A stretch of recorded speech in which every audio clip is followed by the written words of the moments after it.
Many people come to the PQI fundamentals with change ideas. They're really focused on their solutions that they have. We have change ideatus, tunnel vision, and we would plop them on the right side of the driver diagram, which is also known as a theory of change.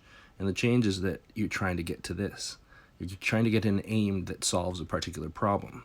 So you want to get your aim to be really problem focused, not solution focused, so that your team can continue to innovate around the solutions that would get to this aim, rather than be fixed to a particular change idea. Then your primary drivers answer the question, what needs to happen for the aim to happen? What needs to exist for the aim to happen? And so usually it's around people, material, methods, similar to the items within a Ishikawa or fishbone diagram or causality diagram. Your secondary drivers would expand on what needs to exist for your primary drivers to happen. In this particular slide, it says, where does the change need to occur? So it could be a what, who, where, when answer would be answered here to support this particular primary driver. Every driver has multiple drivers behind it, so there will be multiple secondary drivers to drive the primary driver and multiple primary drivers to drive to the aim.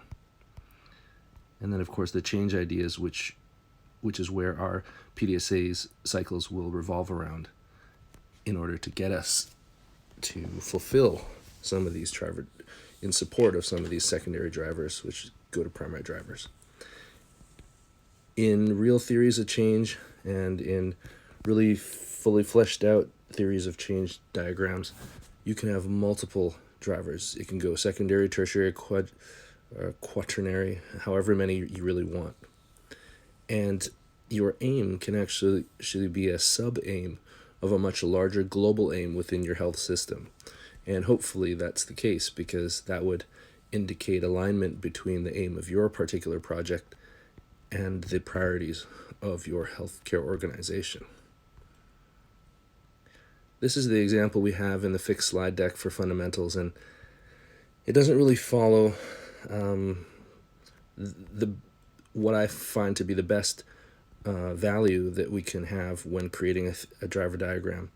I really like to put in the primary drivers descriptive terms, adjectives that show a directionality within the primary drivers. So if the aim here is to make a perfect cup of drip coffee every morning 100% of the time, instead of just putting equipment and supplies, we could put something more descriptive, such as the perfect equipment and the perfect supplies in adequate numbers, something more descriptive there, because that gives your team something to rally around, some direction to help them, assist them in making decisions.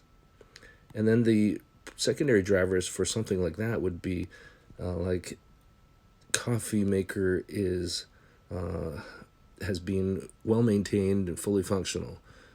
Coffee brand has been determined and has been purchased and is available.